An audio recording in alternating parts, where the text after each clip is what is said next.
पूरे भारत में कहीं भी कभी भी सबसे कम किराए पर बुक करें वन वे टैक्सी rahultravels.com पर। रायपुर से इस बीच एक बड़ी खबर, जहां आबकारी मंत्री कवासी लखमा ने बड़ा बयान दिया है। भूपेश बघेल की कप्तानी में कांग्रेस लड़ेगी 2023 के विधानसभा चुनाव। बीजेपी के पास जो 14 सीटें हैं उनसे भी कांग्रेस हासिल करेगी। बीजेपी मुक्त छत्तीसगढ़ बनाना है।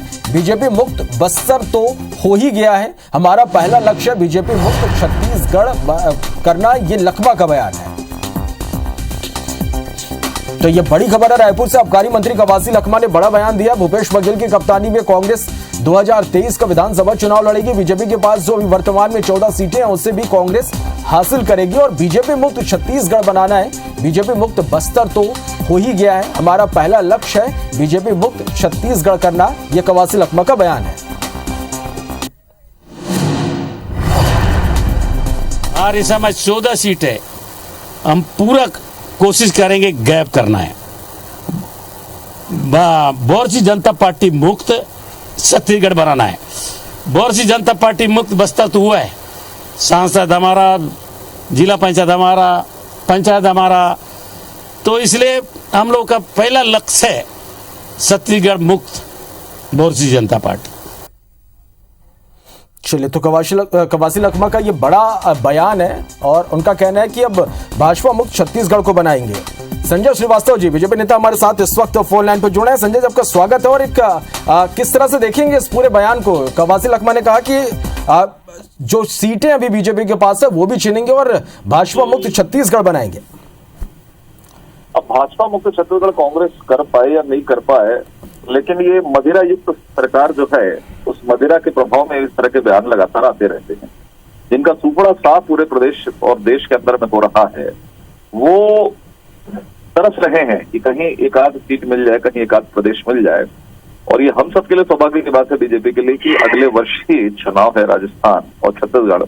कहीं ये भाजपा मुक्त करते करते ऐसा ना हो, ये कांग्रेस मुक्त देश जिससे केवल 2 कदम हम पीछे हैं वो ना हो जाए। इसलिए किसी के प्रभाव में, मदिरा के प्रभाव में इस तरह के बयान बहुत अच्छी बात नहीं है। लगातार जिस तरीके से कांग्रेस के नेता मदिरा युक्त हो गए हैं 3.5-4 वर्ष में, जिस तरीके से प्रेम साय सिंह का बयान आया कि कितना पानी मिलाना चाहिए, कितना शराब में होना चाहिए, तो मुझे लगता है ये सब चीजें केवल एक मजाक का विषय है। कांग्रेस सरकार भी मजाक का विषय बनी है। ईमानदारी के साथ में 1 साल बचा है, काम करिए। शराबबंदी ही लखमा जी से पूछे कि शराबबंदी बंद कर दो। उनकी व्यक्तिगत मजबूरी हो सकती है, उनके क्षेत्र की मजबूरी हो सकती है, लेकिन शेष प्रदेश में शराब बंद हो सकता है, उस काम को करें। आंदोलन है, अनियमित कर्मचारी बैठे हैं, फेडरेशन के कर्मचारी बैठे थे 5 लाख 7 लाख कर्मचारी, अरे उस काम को करिए। हम ये कर देंगे वो कर देंगे, प्रभाव में इस तरह की बातचीत करें तो मुझे लगता है उचित नहीं है। और वैसे भी भारतीय जनता पार्टी है, कवासी लखमा जी को बहुत गंभीरता के साथ में नहीं लेती है। वो व्यंग्य के बहुत अच्छे कलाकार हैं और हम उनको साधुवाद देते हैं कि इस तरह का व्यंग्य करते रहे, जिससे पूरे प्रदेश की जनता का मनोरंजन होता रहे। जी चलिए, संजय जी हमारे साथ बने रहेगा। सुरेंद्र शर्मा जी भी हमारे साथ कांग्रेस नेता जुड़ गए हैं। सुरेंद्र जी, आपका भी बहुत स्वागत है। किस तरह से देखते हैं बयान को? क्या कुछ तैयारी है 2023 के लिए? देखिए, जिस तरह से भारतीय जनता पार्टी ने लगातार देश के लोगों के साथ छल किया है, जिस तरह से लगातार बेरोजगारी बढ़ रही है, 2 करोड़ लोगों को हर साल रोजगार देने की बात हुई थी, मगर तमाम उद्योग बंद हो रहे हैं। साथ ही तो रोज दिन दूनी रात चौगुनी महंगाई बढ़ रही है। पेट्रोल डीजल कम करने की बात हुई थी, रेट कम करने की बात हुई थी, तो आप पेट्रोल डीजल के पंप में जाएंगे तो वहां लोग बेहोश हो रहे हैं। तो इस तरह से तमाम हिंदुस्तान में नोटबंदी के नाम से काला धन वापस आएगा, नक्सलवाद रुकेगा, आतंकवाद रुकेगा, अमका होगा ढमका होगा, जीएसटी दूसरी आजादी है, स्टार्टअप करेंगे, स्मार्ट सिटी बनाएंगे, सब दुनिया जारी की जितनी बातें हुई है। और जिस तरह से देश का जीडीपी लगातार गिर रहा है, जिस तरह से लगातार हम पिछड़ते चले जा रहे हैं और लोगों के बीच में जिस तरह से वैमनस्यता बढ़ रही है, जिस तरह से एक सहिष्णुता का जो वातावरण तो समाप्त हो रहा है, तो निश्चित रूप से भारतीय जनता पार्टी से मुक्त होना चाहिए छत्तीसगढ़ को। इसके लिए हम प्रयत्न करेंगे और ये कोई बहुत बड़े आश्चर्य की बात नहीं है, ये हमारा कर्तव्य है और हम इसको प्रयास जरूर करेंगे। जी संजय जी, कुल मिलाकर यदि हम सुरेंद्र शर्मा जी के बयान को देखें, जो कुछ भी उन्होंने कहा कि कई ऐसे मुद्दे हैं जिन मुद्दों पर जनता उनके साथ है। देखिए, ऐसा है कि मुझे लगता है, मैं तो कवासी लखमा जी के लिए प्रभाव की बात कर रहा था। थोड़ा बहुत प्रभाव भाई सुरेंद्र शर्मा जी बहुत ही संत आदमी है, ब्राह्मण आदमी है, उन पर भी ये प्रभाव कहीं न कहीं दिखाई दे रहा है। और ये पेट्रोल डीजल की बात कर रहे हैं, मुश्किल से 2 महीने पहले हमने 10 रुपए कम किया, हमने 7.5 रुपए कम किया। आप बता दीजिए, मैं 1 सेकंड के लिए रुक जाता हूँ कि आपने कितना कम किया, कितना पैसा कम किया। चिंता आप जाहिर करते हैं लेकिन कहीं कमी राहत नहीं देते। कल शराब से के प्रभाव में कल ढाबे में शराब मांगने गए, एक सरेआम रायपुर शहर के अंदर में माना में मर्डर हो गया, चक्का जाम हो गया। ये स्थिति इस प्रदेश के अंदर में है। भारत जोड़ो चल रहे हैं, अरे कांग्रेस तो जोड़ लो भैया, सब लोग भाग रहे हैं छोड़ छोड़ के, कांग्रेस जोड़ लो, भारत जोड़ो।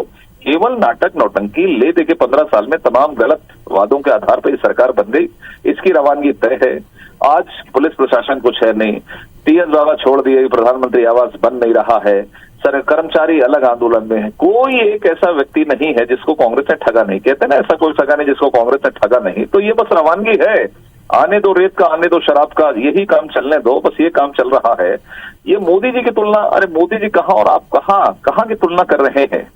लगातार जिस तरीके से देश के अंदर में काम हो रहा है, महंगाई मैं मानता हूँ, चलिए मैं तो एक कांग्रेस बीजेपी का प्रवक्ता हूँ, थोड़ी बहुत महंगाई बढ़ रही है, उसके बाद भी जनता स्वीकार कर रही है। आप तो फ्री में बांट रहे हो तो भी आपको कोई पसंद नहीं कर रहा है। 60-70 हजार करोड़ का कर्जा अपनी जेब से लगा रहे हैं, ऐसा लग रहा है 70 हजार करोड़ का कर्जा लेकर बांट रहे। एक सड़क बनाने की ताकत नहीं रह गई है कि एक तो सड़क बना दे तो आप चले जाते हो बैंक के सामने खड़े हो जाते हो, भैया पैसे दे दो और उसके बाद ये करो। देखिए प्रशासन चलाना आसान नहीं है। अब कांग्रेस भूल गई जमाने की कांग्रेस 50 साल पुरानी जो शासन चलाती थी, जब कोई विकल्प नहीं था। इसलिए आज तमाम विकल्प है प्रदेशों के अंदर में, देश के अंदर में, इसलिए कांग्रेस की दुर्गति हो गई। कोई राष्ट्रीय अध्यक्ष बनना नहीं चाह रहा है। ये कैसी पार्टी है?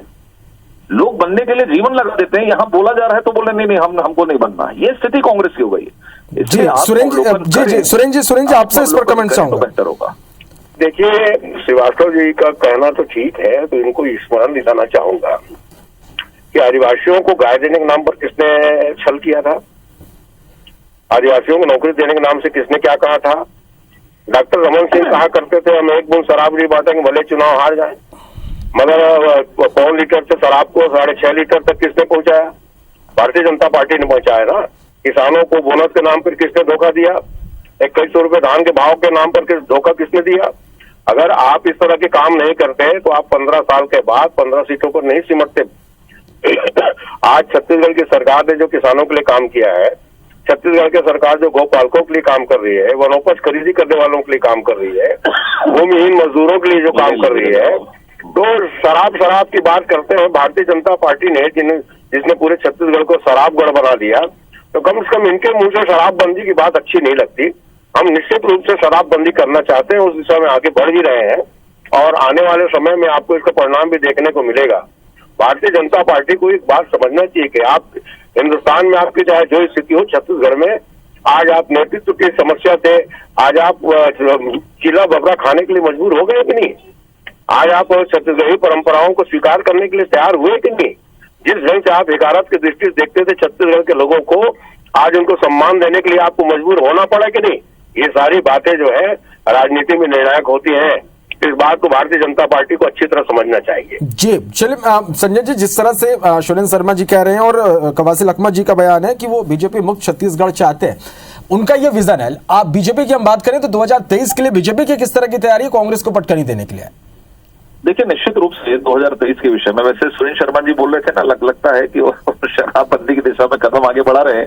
ये अलग बात है कि नशे में कदम आगे बढ़ने की जगह कदम लड़खड़ा रहे हैं और वो पीछे की ओर जा रहे हैं शराब के मामले में। शराब तो इनका प्रिय विषय है, पूरे प्रदेश के घर घर तक शराब फैलाऊंगा, ये भूपेश बघेल का संकल्प है और यही इनकी ताबूत पर अंतिम कील होगा वर्ष 2023 का चुनाव। देखिए इन्होंने कहा ना कि 15 सीट पे, हाँ 15 सीट पर आए, इसलिए आए कि हमने जनता के साथ में गलत वादे नहीं किए थे कि हम शराबबंदी करेंगे, हम आपका ऋण माफ कर देंगे, हम बेरोजगारी भत्ता दे देंगे। ये झूठ तो आप लोग पैदाइशी आप लोग ये सब करते हो, हम नहीं कर पाए। इसका एहसास हमको आज है कि शायद हम भी यदि गलत काम कर देते तो शायद हमारी सरकार बनी रहती, लेकिन आपने उन वादों के बाद भी वादा खिलाफी की है। इसलिए एक बार फिर से 15 साल के लिए तैयारी हुई, हमारी व्यापक तैयारी चल रही है, लेकिन हमारी तैयारी हमारी मजबूती के साथ साथ इनकी जो वादा खिलाफी है ये भी एक बहुत बड़ा कारण बनेगी भारतीय जनता पार्टी की सरकार बनने में। कोई भी सरकार बने ईमानदारी के साथ में काम करना चाहिए। छत्तीसगढ़ की बात कर रहे हैं सुरेंद्र जी, 58 साल तक बेवकूफ बनाया आपने छत्तीसगढ़ के लोगों को। विद्या चंडी, श्यामा चंडी, अरविंद नेता, अजीत जोगी, मोतीलाल वोरा दिग्गज नेता हुआ करते थे केंद्रीय मंत्रिमंडल में, लेकिन छत्तीसगढ़ आपने नहीं बनाया। पहली बार हमारी सरकार जब बनी अटल बिहारी वाजपेयी जी की पूर्ण बहुमत की सरकार नहीं थी, हमने बनाया ना। आप तो 58 साल तक घुमाते रहे छत्तीसगढ़ के लोगों को, बेवकूफ बनाते रहे और छत्तीसगढ़िया बात की बात कर रहे हैं। अरे हजारों साल का इतिहास है छत्तीसगढ़िया का, ये क्रिएट करके कि हम छत्तीसगढ़ी हैं, ये मत करिए। राज्यसभा के समय भूल गए थे क्या, जब 3 सांसदों को भेजना था तो बाहर के लोगों को भेज दिए, बिहार यूपी, और बात कर रहे हैं छत्तीसगढ़ की। मुझे लगता है अब 4 साल हो गया, झूठ का पुलिंदा आप बंद करिए और दुकानदारी समेटिए, क्योंकि फिर 15 साल आपको विपक्ष में बैठना है, इस बात की तैयारी करिए। जी सुरेंद्र जी, लास्ट कमेंट आपसे चाहूंगा इस पर। लास्ट कमेंट ये है कि कितनी खुशफहमी में जीता है गुब्बारे वाला, कितनी खुशफहमी में जीता है गुब्बारे वाला कि वो भी हवाओं को पकड़ने की हुनर रखता है। ये चमक सूरज की नहीं, मेरे किरदार की है। ये खबर आसमां के अखबार की है।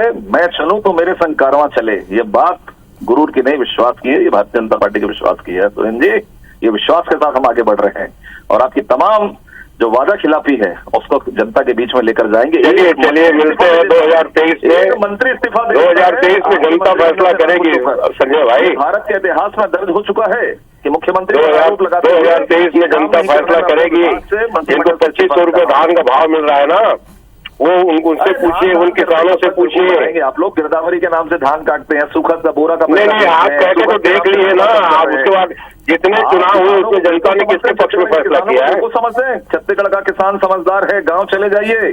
दरअसल में बेवकूफ समझने का काम बीजेपी करती है। हम किसी को बेवकूफ नहीं समझते, और बात हम जनता को जनार्दन समझते हैं, जनता को मालिक समझते हैं, जनता की सेवा करते हैं। बेवकूफ समझने वाला काम भारतीय जनता पार्टी करती है और बेवकूफ बनाने का काम भी भारतीय जनता पार्टी संजय करती जी, है। ज्यादा वक्त नहीं बचा 2023 के चुनाव को लेकर, और ये स्थिति स्पष्ट हो जाएगी कि आखिर जनता किसके साथ है। आप दोनों का बहुत शुक्रिया हमारे साथ जुड़ने के लिए और इस तमाम बातचीत के लिए।